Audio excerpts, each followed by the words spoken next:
Minimum 1 year hold చేస్తే you are saying మీకు 40% appreciation అక్కడే కనిపిస్తుంది, just land as it is. Correct. అలాంటిది ఇంకా కొంచెం ఒక 5 ఏళ్ళు పెట్టుకుని విల్లా కూడా కట్టేస్తే హోల్ మొత్తం పెరుగుతున్నట్టు. అంటే నేను కాన్ఫిడెంట్ గా 40% ఎందుకు పెరుగుద్ది అని అంటున్నానంటే, రైట్, నా ఓన్ గా నేను ఒక 10 విల్లాస్ ఇక్కడ ప్లాన్ చేస్తాను. ఓకే. సో ఇది మచిలీపట్నానికి పోర్టుకి దగ్గరలో ఉంది కాబట్టి అవును, ప్రైమరీ హోమ్ గా వాడుకునే వాళ్ళు ప్రైమరీ హోమ్ కింద వాడుకోవచ్చు.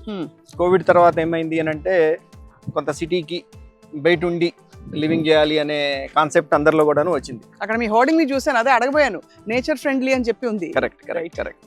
సో ఇది 10 minutes మీకు మచిలీపట్నానికి, జస్ట్ 10 minutes. నేను విజయవాడ నుంచి వచ్చేటట్లయితే మా వెంచర్ వచ్చిన తర్వాత మచిలీపట్నం వస్తుంది 10 minutes డిస్టెన్స్ లో. ఓకే. సో అట్లానే ఇక్కడ బెల్ భారత్ ఎలక్ట్రానిక్ లిమిటెడ్ ఒక 5 minute డిస్టెన్స్ లో ఉన్నది. Plus lot of development is happening ఈ ఏరియాలో. ఆ ఉద్దేశంతో ఇలాంటి తీసుకోవడం జరిగింది. రెండోది ఏంటంటే, కొనుక్కున్న వాళ్ళకి వాల్యూ క్రియేషన్. 40% కాన్ఫిడెంట్ ఎట్లా చెప్పగలుగుతున్నాను అని అంటే కనుక, నేనే ఒక 10 విల్లాస్ కట్టి, రైట్, సో మోడల్ హోమ్స్ లాగా వాళ్ళకి చూద్దాము. And top of it secondary home కింద కొనుక్కోవాలి అని అనుకున్న వాళ్ళు కూడాను ఫ్యామిలీతో వెకేషన్ వీకెండ్ బీచ్కి వచ్చి ఎంజాయ్ చేసి వాళ్ళ ఓన్ ఇంట్లో. ఎంత దూరం ఉండి బీచ్ ఇక్కడ నుంచి? 15 minutes అండి. 15 నిమిషాల్లో బీచ్. కరెక్ట్. అందరికి మళ్ళీ మరీ హ్యూమిడ్ గా కూడా లేదు. కరెక్ట్. ఎందుకో కరెక్ట్.